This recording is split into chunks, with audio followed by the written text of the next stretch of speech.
नमस्कार विद्यार्थी मित्रांनो, मराठी नोकरी यूट्यूब चॅनलवर आपल्या सर्वांचं स्वागत आहे। तर मित्रांनो, आज आपण या व्हिडिओमध्ये पहा डिस्ट्रिक्ट कोर्टची जी भरती निघालेली आहे म्हणजे जिल्हा न्यायालय भरती जी निघालेली आहे 2023 ची, त्यासाठी आज आपण महत्त्वाचे 30 प्रश्न या व्हिडिओमध्ये घेत आहोत। मित्रांनो, हे जे प्रश्न असणार आहेत हे आपल्याला सामान्य ज्ञान, न्यायालयाविषयी काही महत्त्वाचे प्रश्न, तसेच सोबत पहा करंट अफेअर्स म्हणजे चालू घडामोडी 2023-2024 याच्या आधारावरती महत्त्वाचे असणारे 30 प्रश्न आपण टोटल कंबाईन म्हणून घेत आहोत। आणि हे जे सर्व प्रश्न आहेत हे आपल्याला TCS पॅटर्ननुसार घेतलेले प्रश्न आहेत। सोबतच TCS कशा पद्धतीचे प्रश्न घेते त्यातील जवळपास 5 ते 6 प्रश्न आपण या व्हिडिओमध्ये TCSचे घेतलेले आहेत। आणि यातील सर्व जे काही प्रश्न आहेत हे आपल्याला मागील परीक्षेमध्ये विचारण्यात आलेले असे इम्पॉर्टंट असणारे प्रश्न आहेत। म्हणून आपल्याला या व्हिडिओची जर PDF डाउनलोड करायची असेल तर पहा मराठी नोकरी या नावाने आपलं एक टेलिग्राम चॅनल आहे। त्याची लिंक मी तुम्हाला डिस्क्रिप्शनमध्ये दिली आहे, त्या ठिकाणी जाऊन आपण त्या चॅनलला जॉईन करा, म्हणजे तुम्हाला त्या ठिकाणी सर्व व्हिडिओच्या PDF ज्या आहेत त्या फ्रीमध्ये मिळून जातील। मित्रांनो, नवीन असाल तर लगेच आपल्या चॅनलला सबस्क्राईब करा, म्हणजे तुम्हाला येणाऱ्या स्पर्धा परीक्षेसाठी सर्व व्हिडिओ जे आहेत या ठिकाणी मिळून जातील। चला तर व्हिडिओला सुरुवात करूया। तर पहा, आपला प्रश्न पहिला आहे, महाराष्ट्रातील सर्वात मोठा बहुउद्देशीय जलविद्युत प्रकल्प कोणता आहे?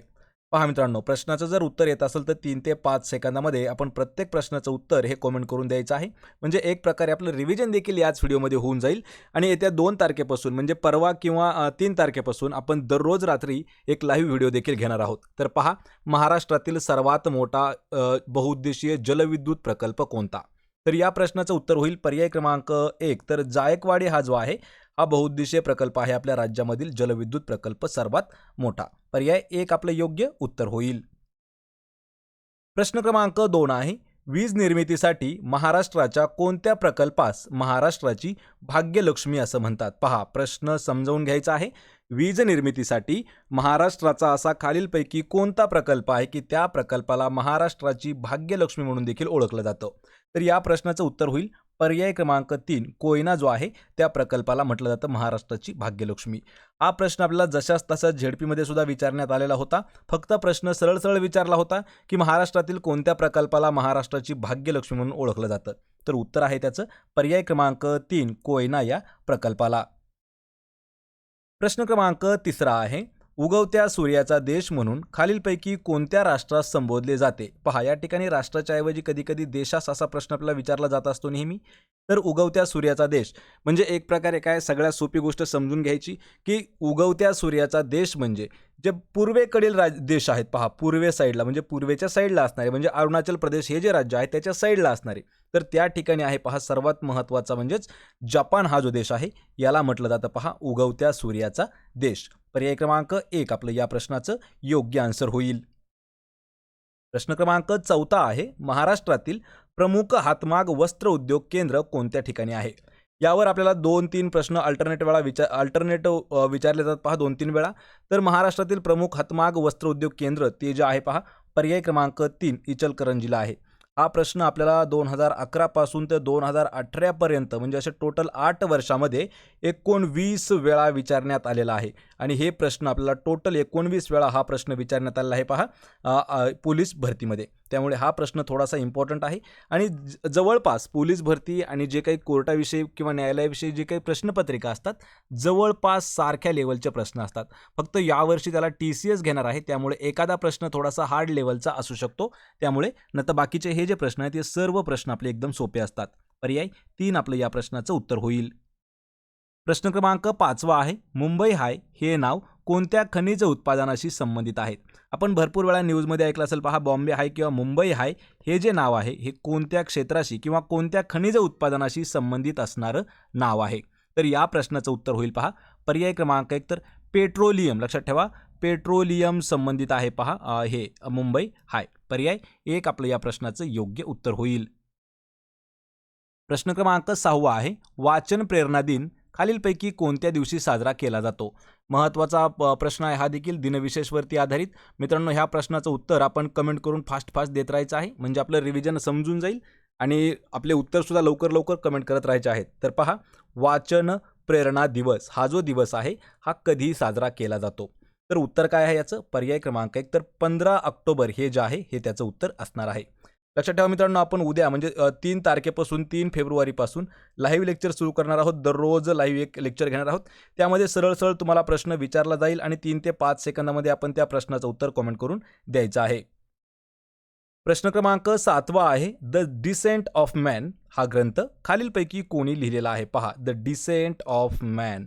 कारण यावरती जे काही महत्त्वाचे पुस्तकं विचारले जातात, काही पुस्तकं अशा असतात की जे आपल्याला ट्रेंडिंग विषयावरती विचारले जातात, म्हणजे नुकतेच प्रकाशित झालेले, आणि काही पुस्तकं अशा असतात जे की हिस्टॉरिकल असतात, म्हणजे पहा इतिहासामध्ये त्या पुस्तकाची मोठी मोठी नोंद असते. त्या पद्धतीचे आपल्याला ग्रंथ किंवा पुस्तकं जे आहेत आणि त्याचे लेखक हे परीक्षेमध्ये नेहमी विचारले जातात. तर या ठिकाणी द डिसेंट ऑफ मॅन हे जे पुस्तक आहे हे आहे पहा चार्ल्स डार्विन यांचं. पर्याय क्रमांक 1 आपलं या प्रश्नाचं अचूक उत्तर असणार आहे. प्रश्न क्रमांक 8 आहे, अजिंठा येथील चित्रांमध्ये प्रामुख्याने कशाची चित्रे जास्त करून आढळतात? पहा, अजिंठा आणि वेरूळ त्यामधील जे अजिंठा आहे तर या ठिकाणी आपण अजिंठा घेतलेला आहे, कारण TCS जो आहे त्यामध्ये आपल्याला TCSच्या पॅटर्नमध्ये नेहमी अजिंठाच्या ऐवजी अजंठा असा शब्द वापरण्यात आलेला आहे. तर अजिंठा येथील जे काही चित्र आहेत तर तिथल्या ज्या गुहा आहेत त्या गुहामध्ये काही चित्र जे आढळलेले आहेत तर ते चित्र प्रामुख्याने कशाचे आहेत? तर ते आहेत पहा जातक कथाचे. पर्याय क्रमांक 2 आपलं या प्रश्नाचं योग्य उत्तर होईल. हा प्रश्न लक्षात ठेवायचा आहे, आपल्याला 2023ला जी वनरक्षक भरती झाली त्यामध्ये विचारला होता. सोबतच हा प्रश्न आपल्याला झेडपीमध्ये सुद्धा विचारला होता 2019मध्ये. तसाच हा प्रश्न आपल्याला पोलीस भरतीमध्ये सुद्धा विचारण्यात आलेला प्रश्न आहे. प्रश्न थोडासा इम्पॉर्टंट आहे. PDF मी तुम्हाला अवेलेबल करून दिलेली आहे. प्रश्न क्रमांक 9 आहे, डॉक्टर नरेंद्र दाभोळकर हे व्यक्तिमत्व खालीलपैकी कोणत्या चळवळीशी संबंधित होतं? पहा, डॉक्टर नरेंद्र दाभोळकर महाराष्ट्रातील एक नामवंत नाव आहे, म्हणजे महत्त्वाचं एक नाव आहे पहा दाभोळकरांचं. तर ते खालीलपैकी कोणत्या चळवळीशी किंवा कोणत्या आंदोलनाशी संबंधित होते?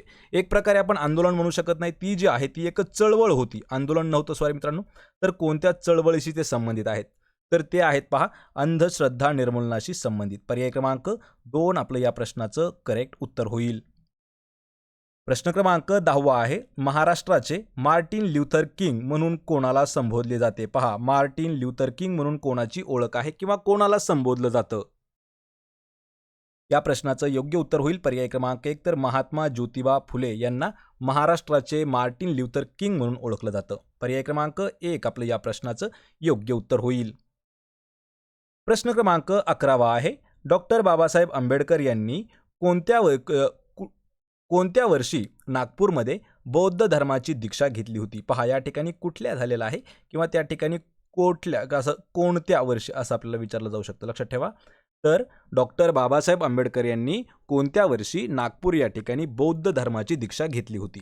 आणि या प्रश्नाचं उत्तर होईल पहा पर्याय क्रमांक 3, तर 1956 हे जे वर्ष आहे या वर्षी त्यांनी घेतली होती नागपूर या ठिकाणी बौद्ध धर्माची दीक्षा. यावरती आपल्याला अजून एक प्रश्न असा विचारला होता की खालीलपैकी असं कोणतं शहर आहे की त्या शहरामध्ये बाबासाहेब आंबेडकरांनी बौद्ध धर्माची दीक्षा घेतली होती? तर ते आहे पहा नागपूर शहर. पर्याय क्रमांक 3 1956 साली घेतलेली आहे.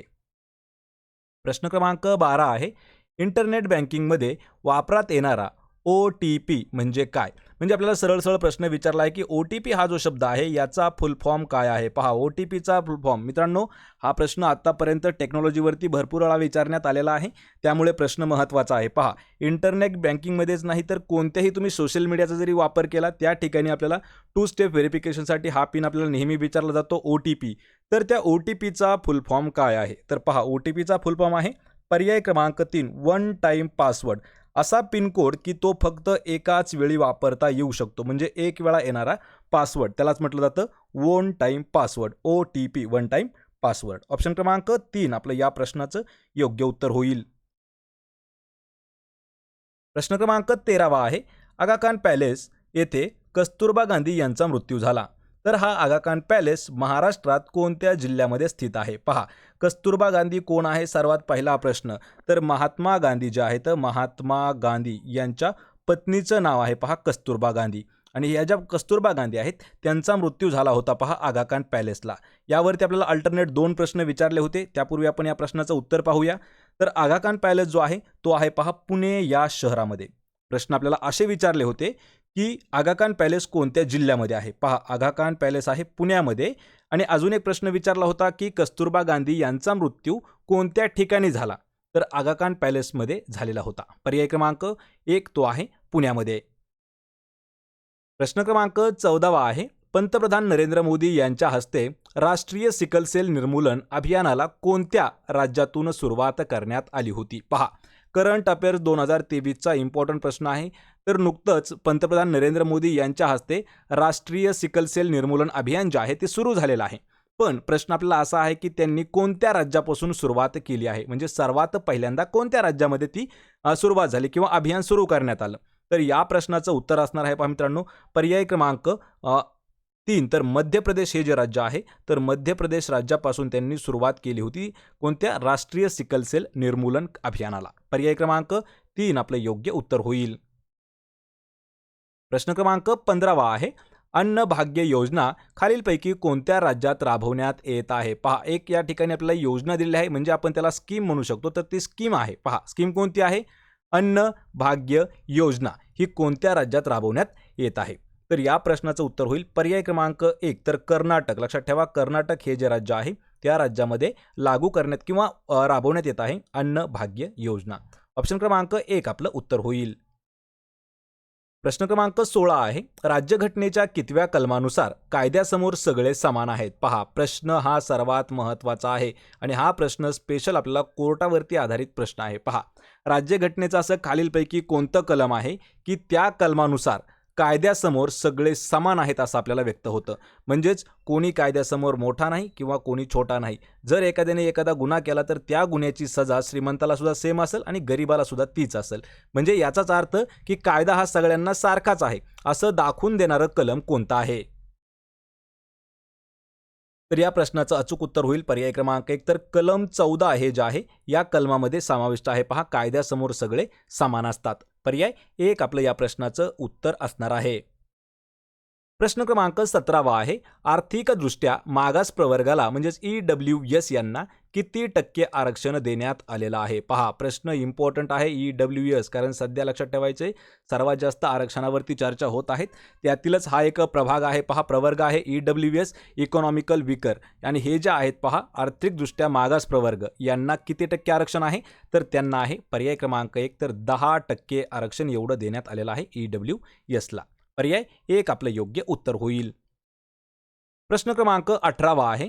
राज्यघटनेच्या कितव्या कलमानुसार देशातील सर्व सार्वजनिक स्थळे सर्व नागरिकांना खुले आहेत? पहा, प्रश्न हा देखील मित्रांनो महत्त्वाचा आहे. तर राज्यघटनेचं असं कोणतं कलम आहे की त्या कलमानुसार देशातील जेवढे काही सार्वजनिक ठिकाणं आहेत तर ते सगळ्या नागरिकांना खुले असणार आहेत? म्हणजे पहा, जे सार्वजनिक ठिकाण आहे त्या ठिकाणी कोणत्याही जातीचा कोणत्याही धर्माचा माणूस जाऊ शकतो. त्यासाठी कलमामध्ये आपल्या म्हणजेच राज्यघटनेमध्ये काही तरतूद करण्यात आलेली आहे. तर ती कितव्या कलमामध्ये देण्यात आली आहे? तर या प्रश्नाचं उत्तर होईल पर्याय क्रमांक 2. तर कलम 15 हे जे आहे पहा, कलम 15, तर या कलमामध्ये त्याचा समाविष्ट करण्यात आलेला आहे किंवा त्याचा उल्लेख करण्यात आलेला आहे की देशातील सर्व जे सार्वजनिक स्थळं आहेत हे सर्वांसाठी ओपन असतील. पर्याय 2 आपलं या प्रश्नाचं योग्य उत्तर होईल. प्रश्न क्रमांक 19 आहे. कोल्हापूर येथील राजर्षी शाहू महाराज मेमोरियल ट्रस्ट यांच्याकडून देण्यात येणारा प्रतिष्ठेचा राजश्री शाहू पुरस्कार कोणाला जाहीर करण्यात आलेला आहे? या ठिकाणी राजश्री झालेला आहे मित्रांनो, तर ते राजर्षी असा या ठिकाणी शब्द आहे, आपल्याला PDF मध्ये दूर करून दिला जाईल. तर पहा, राजर्षी शाहू महाराज हा जो पुरस्कार आहे हा कोणाला जाहीर करण्यात आलेला आहे? तर या प्रश्नाचं उत्तर होईल पर्याय क्रमांक 1. डॉक्टर अभय बंग व डॉक्टर राणी बंग हे जे दोघं जण आहेत तर त्यांना राजर्षी शाहू पुरस्कार जो आहे तो देण्यात आलेला आहे. तर कोण देतं लक्षात ठेवायचे? राजर्षी शाहू छत्रपती मेमोरियल ट्रस्ट यांच्याकडून हा दिला जाणारा पुरस्कार आहे. पर्याय 1 आपलं योग्य उत्तर होईल. तर या ठिकाणी अजून एक नोट्स करून घ्या की यांना हा पुरस्कार का देण्यात आलेला आहे? तर त्यांनी काय केलेलं आहे, सरळ सरळ जे आदिवासी भागातील काही जे काही बालकं आहेत तर त्यांच्यासाठी महत्त्वाचं काम केलेलं आहे, त्यासाठी त्यांना हा पुरस्कार देण्यात आलेला आहे. पर्याय क्रमांक 1 आपलं योग्य उत्तर होईल.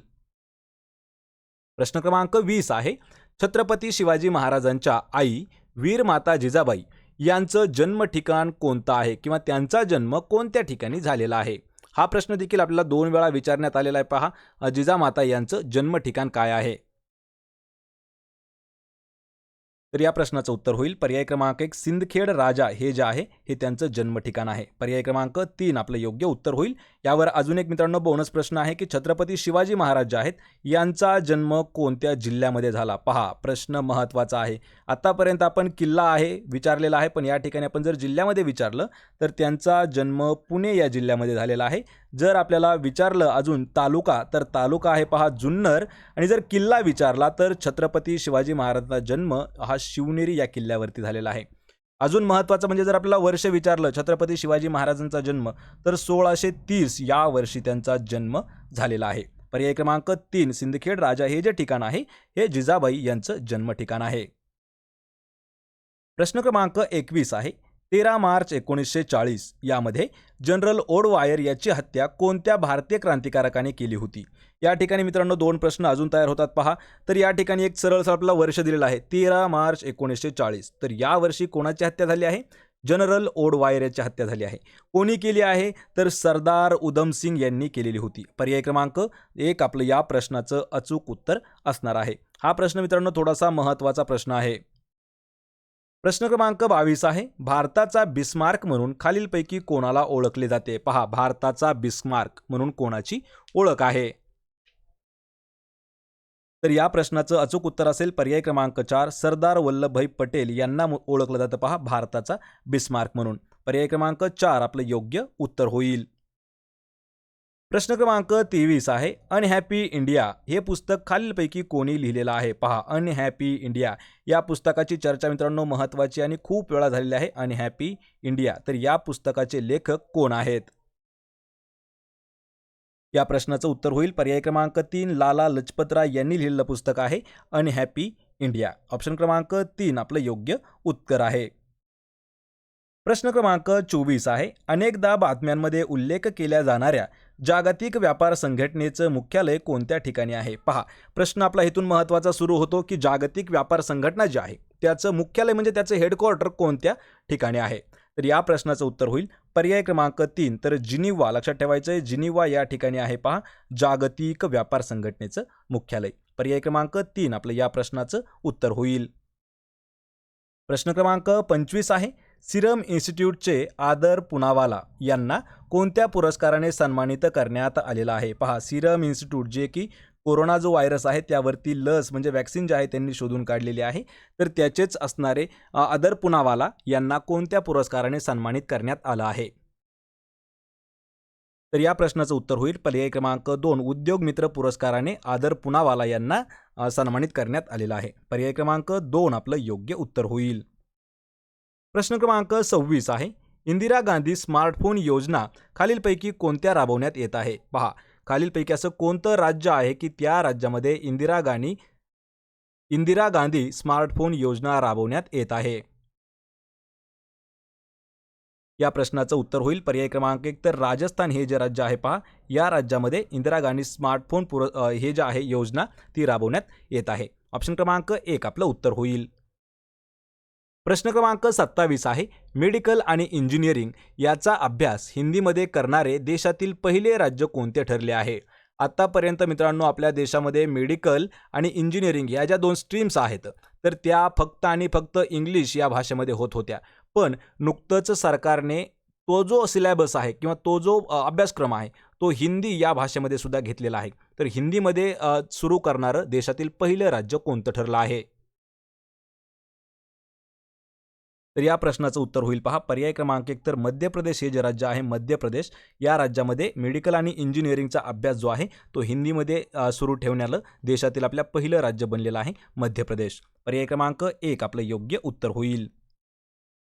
प्रश्न क्रमांक 28 आहे बर्लिन येथे सुरू असलेल्या जागतिक तिरंदाजी स्पर्धेमध्ये कंपाऊंड प्रकारात सुवर्णपदक जिंकणारी आदिती स्वामी ही कोणत्या जिल्ह्याची रहिवासी आहे. पहा प्रश्न या ठिकाणी सरळ आहे, फक्त आपल्याला एका व्यक्तीवरती फोकस करायचा आहे की आदिती स्वामी या कोणत्या जिल्ह्याच्या रहिवासी आहेत. तर या प्रश्नाचं उत्तर आहे पर्याय क्रमांक 2 सातारा या जिल्ह्याच्या त्या रहिवासी आहेत, म्हणजेच एक खेळाडू आहेत. तर या ठिकाणी बाकीचा प्रश्न समजावून घ्यायचा आहे. बर्लिन या ठिकाणी ज्यावेळेस जागतिक तिरंदाजी स्पर्धा झाली होती. तर त्या स्पर्धेमध्ये कंपाऊंड प्रकारात गोल्ड मेडल जे आहे त्यांनी मिळवलं होतं पहा आदिती स्वामी यांनी, आणि त्या महाराष्ट्रातील सातारा या जिल्ह्याच्या रहिवासी येतात. पर्याय 2 आपलं या प्रश्नाचं उत्तर होईल. प्रश्न क्रमांक 29 आहे, जिल्हा दुष्काळमुक्त करण्याच्या दृष्टीने मिशन भगीरथ ही योजना कोणत्या जिल्ह्यात राबवण्यात येत आहे? पहा, मिशन भगीरथ ही योजना कशासाठी आहे की जिल्हा तुमचा दुष्काळमुक्त करण्याच्या हेतूने हे मिशन वापरलं गेलं आहे, किंवा ही जी योजना आहे मिशन भगीरथ ही राबवण्यात येत आहे. पण ती कोणत्या जिल्ह्यामध्ये राबवण्यात येत आहे? तर ती येत आहे पहा पर्याय क्रमांक 4 नाशिक या जिल्ह्यामध्ये ती राबवण्यात येत आहे मिशन भगीरथ. पर्याय क्रमांक 4 आपलं योग्य उत्तर होईल. या व्हिडिओचा आपला मित्रांनो शेवटचा प्रश्न आहे. प्रश्न क्रमांक 30, महात्मा फुले जन आरोग्य योजनेअंतर्गत उपचारासाठी किती रुपयांचे विमा कवच देण्यात आलेलं आहे? पहा, म्हणजे जर आपल्याला एखाद्याला ऑपरेशन वगैरे काही करायचं असेल हॉस्पिटलमध्ये, तर त्या ठिकाणी एक योजना आपल्याला लागू पडते. त्या योजनेचं नाव आहे महात्मा फुले जन आरोग्य योजना. तर या योजनेअंतर्गत किती रुपयांपर्यंत विमा कवच देण्यात येतं? तर या प्रश्नाचं उत्तर काय आहे? पर्याय क्रमांक 4 तर 5 लाखापर्यंत. किती? 5 लाखापर्यंत विमा कवच देण्यात येतं. पर्याय क्रमांक 4 आपलं योग्य उत्तर होईल.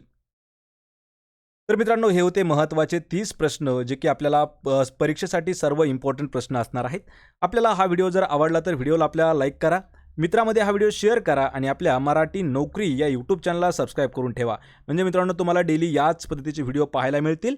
आणि सोबतच प्रत्येक व्हिडिओची PDF जर मिळवायची असेल तर आपल्याला पहा मराठी नोकरी या नावाने आपलं टेलिग्राम चॅनल देखील आहे. त्याचीही लिंक मी तुम्हाला डिस्क्रिप्शनमध्ये देत आहे. त्या ठिकाणी जाऊन आपण चॅनलला जॉईन करा, किंवा सरळ टेलिग्रामवरती जाऊन मराठी नोकरी सर्च करा. जे आपलं व्हेरीफाईड चॅनल आहे ते आपलं मराठी नोकरीचं ऑफिशियल चॅनल आहे. आणि मित्रांनो, महत्त्वाचं म्हणजे आपली वेबसाईट देखील आहे marathi-naukri.in. त्याची लिंक मी तुम्हाला डिस्क्रिप्शनमध्ये दिली आहे. त्या ठिकाणी देखील आपण आर्टिकल पोस्ट करत असतो पहा स्पर्धा परीक्षेच्या संबंधीमध्ये. आपण भेटूया पुढच्या एका अशाच नवीन व्हिडिओमध्ये. तोपर्यंत जय हिंद, जय महाराष्ट्र.